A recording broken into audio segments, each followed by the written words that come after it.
Зөвшөлтлийн тогтвортой бүтэц бий болохоор зорж байгаа Монгол Ардын нам тэднийг уулзалтанд урьжээ. Үндсэн хууль болон улс төрийн намын тухай хуульд өөрчлөлт оруулах асуудлаар намууд байр суурь илэрхийлж тунхагт бичигт гар үсэг зурсан байна. Улс төрийн намуудын анхны уулзалтыг өнгөрсөн 11-р сард Монгол Ардын намын дарга инх бол царашлан зохион байгуулж байсан. Түүнээс хойш ерөнхий нарийн бичгийн дарга нарын төвшөнд 3 удаа уулзжээ. Харин өнөөдөр төрийн ордонд 18 намын дарга удирдлага ирсэн байлаа. Энэ удаагийн уулзалтаар үндсэн хуульд гар өргөх шаардлага бий эсэх болон улс төрийн намуудын тухай хууль оруулах өөрчлөлтийн асуудлаар хилцүүлэг өрнүүлэхээр төлөвлөсөн байна. За уулзалт бол яг олон өргөн хүрээнд нэлийн асуудлууд бол яригдж байна. Гэхдээ энэ дотроос бол бид нэр анхны зорилт тавьсан 3 асуудлуудынхаа хүрээнд намуудын байр суурийг нэгтгэж авч үзэж улсын хуралд ажиллаж байгаа ажлын хэсгүүдэд бол энэ саналуудыг бол нэгтгэж өгнө. Монгол Ардын нам энэ улс төрийн намын удирдлагуудын уулзалтыг зохион байгуулж байгаагийн хувьд бол энэ уулзалтынхаа үр дүнг мөн бас хариуцах ёстой гэж ингэж бодож байгаа. Тийм учраас бол үндсэн хуулийн өөрчлөлттэй холбогдсон асуудлаар улсын хурлын дэвтрэг цог даргад сонгуулийн хуулийн өөрчлөлтийн асуудлаар улсын хурлын гишүүн Бурмаа за мөн улс төрийн намуудын хуулийн өөрчлөлтийн талаар улсын хурлын гишүүн Баярцогт нарт бол энэ өнөөдрийн уулзалтын талаар намын дарга нарын гаргасан саналуудыг хүргэнэ гэж бодож байгаа юм. Парламентд суудлах чадаагүй намыг татан буулгах асуудлыг улс төрийн намуудын тухай хуулийн тусгана гэж Ардс намын бүлгийн дарга Эрдэнэт мэдэгдсэн нь парламентд суудлахгүй намын зүгээс шүүмжлэлт нийлээд өртлөө үүнийхээ төлөө Эрдэнэт дарга уучлалт өгөх ёстой гэсэн шаардлагыг өнөөдрийн уулзалтанд оролцсон хэд хэдэн хүн хэллээ.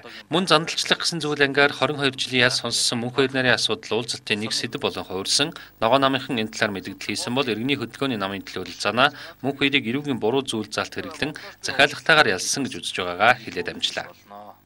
Ан голын хөдөлгөөнийхний энэ эрүүгийн гэмт хэргийн 22 жилийн шийтгэлийг бол хүний эрхийн байгууллагын хувьд ч гэсэн энэ парламент судалгаа намуудын бас ярилцаад байгаа хувьд ч гэсэн бол хэргийг бол буруугаш эрүүгийн хуулийн заалтыг бол буруу хэрэглэсэн. За манай байгууллагаас бол өмгөөлөгчөөр нь ажиллаж байгаа. За нөгөө гэмт хэргийн бүрдэл гэж байдаг шүү дээ. Тийм ээ, санаа зорилго нь бол хүн алж хүрээ талах зорилго байгаагүй маа. Энэ бол байгаль орчныг хамгаалах асуудал байсан, эх орныхон тусгаар тогтнолыг хамгаалах асуудал байсан. Энэ санаа зорилгыг бол эрүүгийн хуулийн хүн алах хүрээ талах гэсэн зүйл залт руу чихэж оруулсан байгаа. За бүлэгсэн асуудлыг гаргасан байгаа. Энэ бол эвлэлдэн нэгдсэн хүмүүсээ. Тэрнээс биш бүлгэсэн хүмүүс биш ээ. За үндсэн хуулийн цэцгийн өөрчлөлтийн талаар удаа дараал бид нар ийм уулзалт дээр ярьж байгаа. Яг нарийнда биднээс огт хамаарахгүй байгаа шүү. Парламентд судалтай намуудаас л үндсэн хуулийн цэцгийн өөрчлөлт шууд хамаарч байгаа. Тийм учраас цэцгийн шийдвэрийг хүлээж авах ёстой юу гэдгээ их хурд маш хурдан шийдэхгүй бол зөвхөн дээл тайлах тухай, давхар дээл тайлах тухай асуудал яриад идэг. Тэгээ тайлах гэхээр дотроос нь ямар дээл гарч байгаа даа. Зарим гишүүд их олон давхар дээлтэй ч юм уу. Тэгээ нэг дээлээ тайлж чаддгүй. Оюу толгойн дээл, бороголтын дээл, дотоорн дээр ирээдүйнтэйгээ аваад өгсөн жакет ч гэдэм үү. Янз бүрийн байд юм шиг байна. Тэгээ одоо дээлээ тайлж чаддгүй. Тэр тэгж хэлээд ирэхгүй. Дээлээ тайлж ирэхгүй.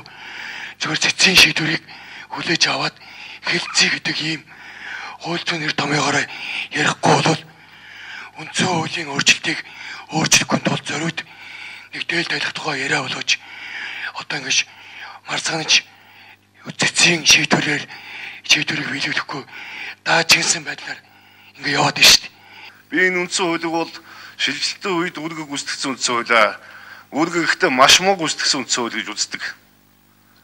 Тэгэхээр үндсэн хуулийг өнг будаа хийх биш тэр гүн цэвдэгтэй газар барьсан байшингийн сувгч суугчаад хатна гадна талынх нь будаг алцуулаа гэд будаг турхиж байгаатай адилхан ийм хийдгээ болооч.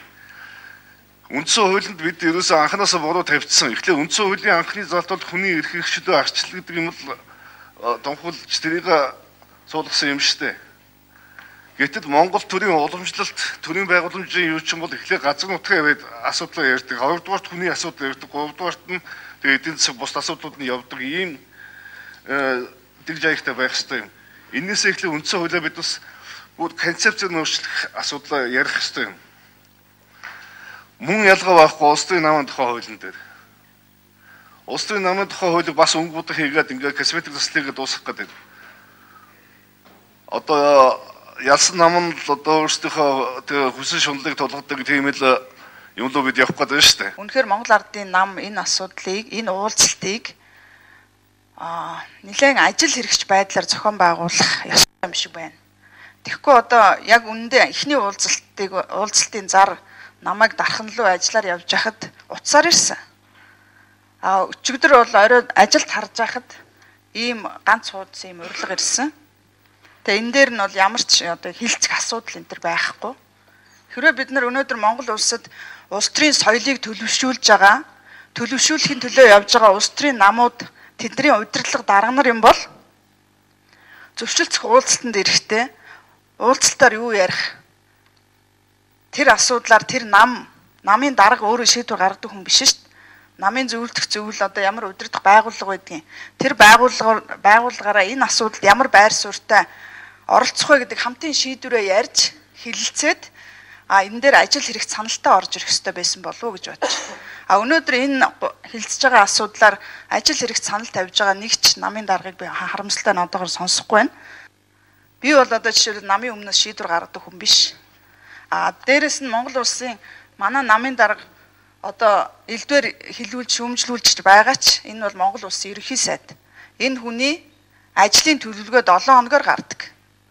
Тэгж яхад одоо урьдчилан 5 цагт урилга ирж өнөөдөр одоо ийм 3 том асуудлаар ярилцсанаа гэж ингэж дуудана гэдэг бол ямар одоо ирсэнгүү өнтер гэж л хэвлэлийнхэнд популизм хийх гээгүй бол энэ бол бас нэлээд зохион байгуулалтын хувьд их муу арга хэмжээ болж байна гэж. Ажил эргэж биш байнлаг нь юу нэг гачин юм яриад дэг жаяг заах гэдэг ч юм шиг бүр хуульчлах нь л дээ. Одоо ингэж ярьж байгаа, одоо тэгж ярьж байгаа, одоо тэгж босч байгаа. Тийм байхгүй шүү дээ. Тэр их хурл мурл элдв өөрсдийнхөө намынхаа хурал дээр л тэрийг ярьд юм байна. Бид энэ уулзалтан дээр дуртай юм ярина. Энэ чинь л арчилдаг гэдэг байгаа шүү дээ. Ер нь эцсийн бүлэгт. Энэ дотор ярьсан юмнаас алийг ажил болгож явах уу? Юуг нь үг болгож явах уу? Тэрийг өөрсдөө л мэдэх ёстой. Тэр ухамсар оюун ухаан чинь. Ингээ юм болгоныг одоо ингээ нэг төр бариад ирэхээр л одоо хуульчилж аваад л жухам хамгийн ухаантай нь өөрсдөө бусд нь бол тэнийг мангу ярва. Одоо энийг болох хэрэгтэй. Тэгээд нэг аавдаа авгаа авахыг залаа гэдэг шиг юм яриад л гачиг юм яриад л манай намд эрдэмтэн байгаалг нь намууд намын байр гүйлгэн юу яриад байгаа. Эзээ тэр чой болсон Сүхбаатарт намын байр байсан. Нэг модон ташуур эсгийг ирэл байсан биз дээ. Тэгтэл энэ төрийн чинь өөрчлөө үсттэй. Арсан нам ч гэсэн 1989-90 онд юутай байсан. Нэг жонкол байсан шүү дээ. Нэг хэдэн борцаас жорлонгийн тэрэн дээр хулах уцнаагаал явж ирсэндэг элбэгдэр дарга бид нар бүгдээр л нийлцсэн. Одоо тэгэл нэг гушуун дээр нэг тийм нэг ээжийн хөхний сүүн хатаагүй мөртлөө том юм их мөрн ярина. Ийм зохицгүй асуудал их гарах юм хараад тахт. За сүүлийн 24 жил маш юм ярьлаа шүү дээ манай улс төрчд. Ярихгүй мэдхгүй юм байхгүй. Яриалдаг. Юу ч өөрчлөгддөг. Байгаа л гэдэг. Тэгээ энэ ерөөсөө энэ завхрал бол ерөөсөө 1989 оноос хойш явж ирсэн л завхрал байхгүй да. Өнөөдрийн ч ганц завхрал биш. Улсын хурлын гишүүн давхар сайдаар ажиллахыг хориглох хуулийг парламент хэлэлцэж байгаа. Гишүүдийн давхар дээлийг дан болгох ерөнхийлөгчийн санаачлагыг дэмжиж хэрэгжүүлэх ёстой гэдэг дээр уулзалтанд оролцсон намуудын төлөөлөл санал нэгдсэн. За мөн сонгуулийн тогтолцооны асуудлыг хөндөө ярьлаа. Саналын хуудсыг автомат машинаар авч гараа тоолох, сонгуулийн тойрог хэсгийн хороонд намуудын төлөөллийг оролцуулах зэрэг саналыг энэ үеэр гаргаж байсан. Төгсгөлд нь улс орны язгуур эрхлэлийг үндэс болгон зарим асуудлаар зөвшөлдсөн ойлголцож ажиллахаа илэрхийлсэн тунхагчид намын дарга нар гар үсэг зорсон юм. Монгол улсад 2-5 насны 10